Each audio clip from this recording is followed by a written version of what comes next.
Former CIA Deputy Director Michael Morell is a CBS News senior security contributor. He's in Washington. Michael, good morning. Good morning. A truck rampage that mowed down, killed 80 people, wounded 100 more. What do you make of this attack? So we don't know for sure what motivated this guy, Nora, but I think it's safe to assume that he was an ISIS sympathizer. He was inspired by ISIS.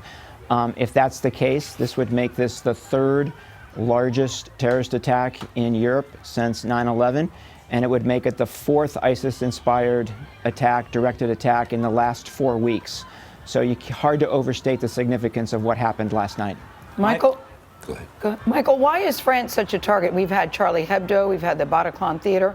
Elizabeth told us in the last hour that the French authorities were breathing a sigh of release because they had just gotten through a very big soccer tournament without incident, and now we have an attack on Bastille Day. So France is one of the countries in Europe that has had a very difficult time, Gail, of bringing Muslims into their society. They live in their own neighborhoods. They live in their old cultures. In some cases, they live in ghettos. So the French have not done a very good job of bringing these folks into their society, and that's one of the reasons France is in the state it's in.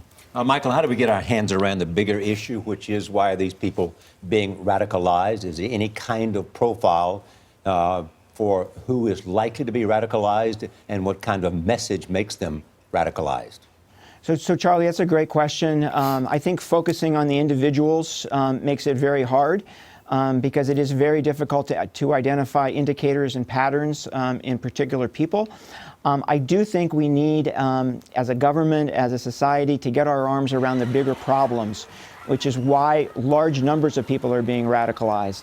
And that has to do with a feeling in fundamentalist Islam that the modern world is a threat to their religion and violence is an acceptable answer.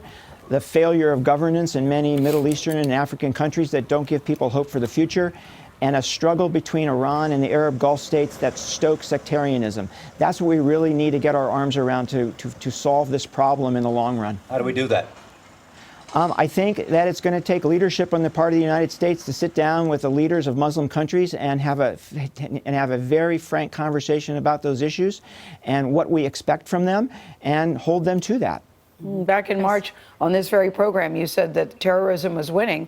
This incident seems to give credence to that statement that you told us 3 months ago. Gail, I think things are going to get worse before they get better. As we put more pressure on them in Iraq and Syria, they are going to have a greater incentive to conduct attacks, to inspire attacks, because they want to show they're still relevant.